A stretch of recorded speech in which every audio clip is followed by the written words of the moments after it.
Good afternoon, Joanne. Good afternoon, ma'am. Okay, Joanne, can you tell me about yourself? My name is joan mendije, 23 years old, married, and I have one kid, ma'am. Okay, I have a few questions for you to answer, so let's start. Yes, ma'am. Why do you want to work as a maid? I want to work as a maid to have a high salary, ma'am, and to support the education of my child and also my family's finances, ma'am. Why you choose Malaysia when there is a lot of other country? I choose Malaysia because it is near here in the Philippines, ma'am.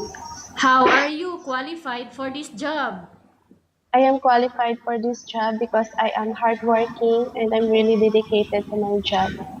May I know what your educational level is? I am graduated I have graduated high school and also vocational course.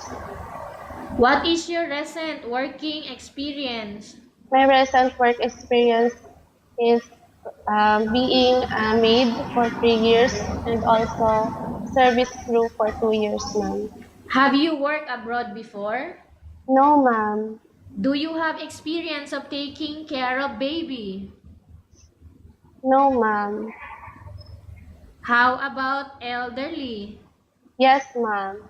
And whose elderly are you taking care of? They are couples, ma'am.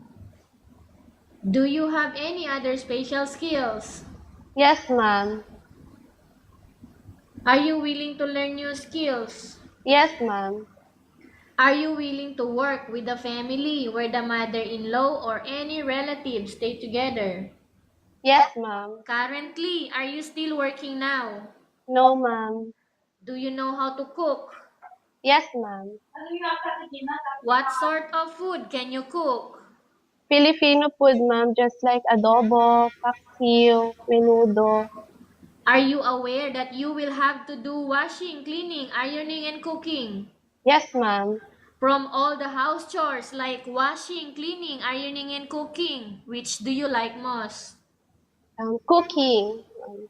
If ever you were selected to work in Malaysia, who will take care of your kids?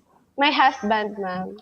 You are not allowed to use handphone during working hours. Yes, ma'am. You are only allowed to use handphone after you finish all the works and when going to bed. Yes, ma'am. You are strictly needed to surrender the handphone to your employer in the morning and your employer will return back to you once you're going to bed. Yes, ma'am. If ever your employer finds out that you're abusing of using your handphone and it's affected your work performance, your employer will confiscate your handphone and you are not allowed to hold it anymore. Yes, Instead, ma'am. your employer will allow you to call to your family 3 times in a month. You only allowed to bring normal phone and you are not allowed to bring smartphone. Are you agreed for the terms and condition? Yes, ma'am. Are you agreed to the rules and regulation for the handphone? Yes, ma'am. How many years is the contract as you agreed and understands? 2 years, ma'am. Can you describe for me your ethics, your attitude? I am kind, polite, industrious, and I'm dedicated to my job, ma'am. How can you assure to us that you will work hard in Malaysia?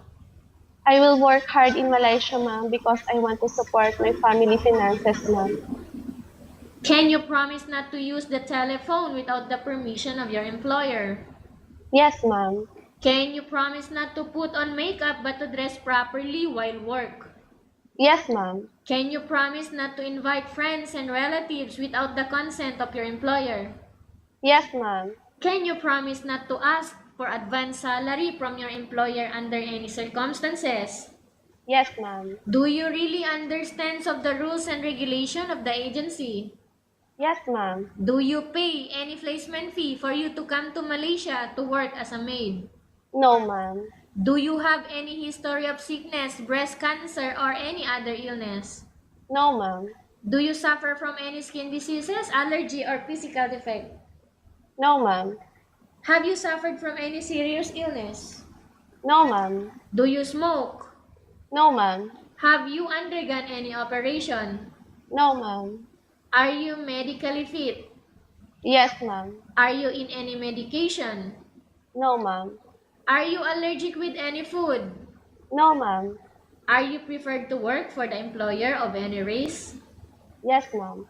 Are you preferred to eat the type of food taken by your employer? Yes, ma'am. Are you afraid of being left alone in the house? No, ma'am. Are you afraid of dogs or other pets? No, ma'am. Can you promise to work according to instruction from your employer? Yes, ma'am. Do you have any immediate family working in Malaysia? No, ma'am. Okay, Joanne, we have finished our question section. Let's go to case study.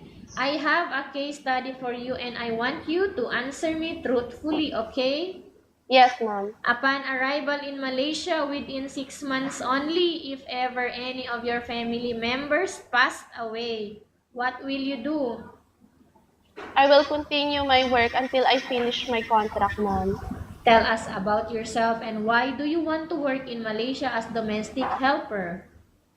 Ma'am, I am 23 years old. I want to work in Malaysia as domestic helper to support the finances of my family, ma'am. What do you want to tell to your employer who are watching your video right now? Ma'am, please choose me because I am kind, hardworking person and I will do my best in my work for you to be proud of me, ma'am. Okay, thank you very much, Joanne. We will update to your agency if there is any selection made by the employer. Yes, ma'am. Thank you, ma'am.